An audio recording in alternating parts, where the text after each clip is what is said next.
আচার এমনই লোভনীয় হয় যা দেখলেই জিভে জল চলে আসে। আর এই আচারটা আমি বানিয়েছি আমড়া দিয়ে, টক মিষ্টি ও ঝাল ঝাল, যা মুখে দিলেই একদম স্বাদ ভোলা যাবে না। আর এই আচার শুধু ভাতের সঙ্গে নয়, শুধু শুধু খেতে কিন্তু দারুণ লাগে।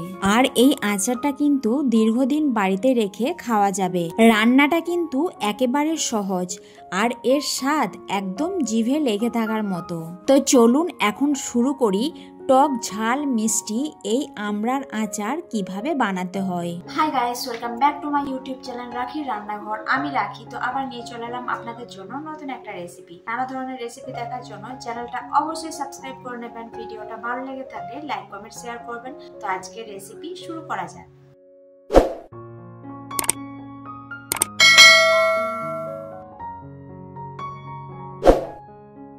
রান্নাটা শুরু করার জন্য আমি চলে এসেছি রান্নাঘরে। খুব সহজ ও টেস্টি আচার বানাতে বেশি কিছু লাগবে না। আর এখন বাজারে কিন্তু প্রচুর আমড়া পাওয়া যাচ্ছে।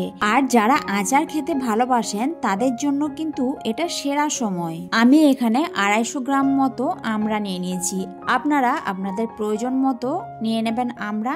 তো আমড়ার খোসাটা আমি ভালো করে ছাড়িয়ে নিয়েছি আর 2 টুকরো করে কেটে নিয়েছি। আমড়ার আঁটি যেহেতু খুব একটা শক্ত হয়নি, তাই 2 টুকরো করে কেটে নিয়েছি। আমড়ার আঁটি যদি খুবই শক্ত থাকে তাহলে গোটা গোটাই এটা আচার বানানো যেতে পারে। তো আমি সবার প্রথমে বাটিতে জল নিয়ে নিয়েছি। কেটে রাখা আমড়াগুলোকে জলের মধ্যে ভালো করে দিয়ে একটু পরিষ্কার করে ধুয়ে নিচ্ছি। ভালো করে ধোয়ার পর কাপড়ের মধ্যে ভালো করে মুছে নিতে পারেন কিংবা রোদের মধ্যে শুকিয়েও নিতে পারেন। একটু 1 ঘন্টা মতো রোদে দিয়ে শুকিয়ে নিলেই হবে। আর এই আচার যদি বহুদিন সংরক্ষণ করে রাখতে চান তাহলে আচারে কিন্তু এতটুকু জল থাকলে হবে না, একটু জল থাকলে আচার কিন্তু বেশি দিন থাকবে না। ভালোভাবে ধুয়ে নেওয়ার পর আমি একটা ছাঁকনির মধ্যে দিয়ে দিয়েছি। এটাকে 1 ঘন্টা মতো জলটা ঝরিয়ে নেব। তারপর একটা কাপড় দিয়ে হালকা করে একটু মুছে নেব। আচার বানানোর জন্য স্পেশাল একটা মশলা বানিয়ে নিচ্ছি, যেটা আচারের মধ্যে দিলে এর স্বাদ দ্বিগুণ বেড়ে যাবে। তো প্রথমে একটা কড়াই বসিয়ে কড়াইয়ে দিয়ে দিয়েছি 1 চামচ মতো কালো সর্ষে, 1 চামচ গোটা ধনে, 1 চামচ গোটা জিরে আর 2টো শুকনো লঙ্কা। এগুলো কড়াইয়ের মধ্যে দিয়ে একটু হালকা করে একটু ভেজে নিচ্ছি। যতক্ষণ না এর মধ্যে খুব সুন্দর একটা গন্ধ বের হয় ততক্ষণ না এটাকে ভালো করে ভেজে নেব। ভালো করে ভাজা হয়ে গেলে এই যে একটা হামানদিস্তায় দিয়ে দিচ্ছি আর এটাকে একটু ঠান্ডা করে নেব, তবেই কিন্তু এটাকে গুঁড়ো করা হবে ভালো। তো হামানদিস্তায় দিয়ে মিহি করে গুঁড়ো করব না, একটু দানা দানা রেখে গুঁড়ো করে নেব। এটা এদিকে ঠান্ডা হতে থাক। এদিকে কড়াই বসিয়ে কড়াইয়ে দিয়ে দিচ্ছি পরিমাণ মতো সর্ষে তেল। মাত্র 1 চামচ দিয়ে দিলাম সর্ষে তেল। সর্ষে তেলটাকে ভালোভাবে ছড়িয়ে নিচ্ছি আর গরমও করে নিচ্ছি। ভালোভাবে গরম হয়ে গেলে ফোড়নে দিয়ে দেবো 5 ফোড়ন আর একটা শুকনো লঙ্কা। খুব ভালোভাবে ভেজে নেওয়ার পর খুব সুন্দর গন্ধ বের হলে এই যে আমড়াগুলো, কেটে রাখা আমড়াগুলো এর মধ্যে দিয়ে দেবো।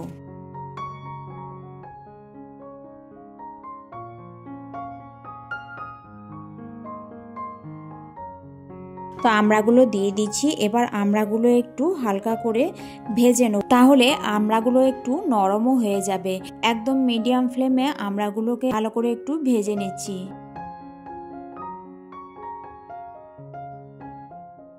এদিকে ভাজা মশলাগুলো খুব সুন্দর ঠান্ডা হয়ে গিয়েছে। এবার হামানদিস্তায় একটু গুঁড়ো করে নিচ্ছি।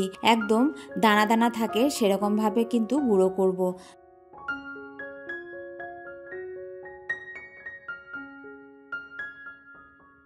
তো এখন আমার স্পেশাল মশলা কিন্তু একদম রেডি। এটাকে এক সাইডে এখন রেখে দিচ্ছি।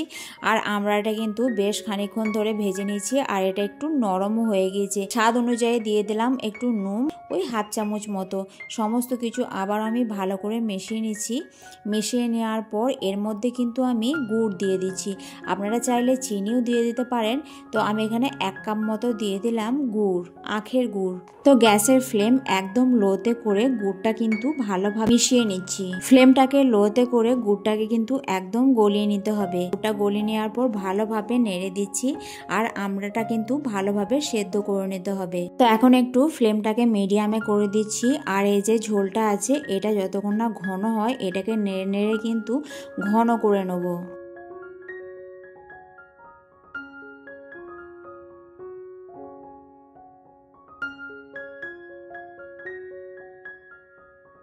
আচারটা কিন্তু অনেকটাই ঘন হয়ে এসেছে। এবার যে গুঁড়ো করে রেখেছিলাম মশলাটা, সেই মশলাটা এর মধ্যে দিয়ে দিচ্ছি। এর থেকে বেশি ঘন করলে কিন্তু হবে না, তাহলে কিন্তু আচারটা খেতে একদমই ভালো লাগবে না। তো ভাজা মশলাটা দিয়ে সুন্দর করে কিন্তু মিশিয়ে নিচ্ছি।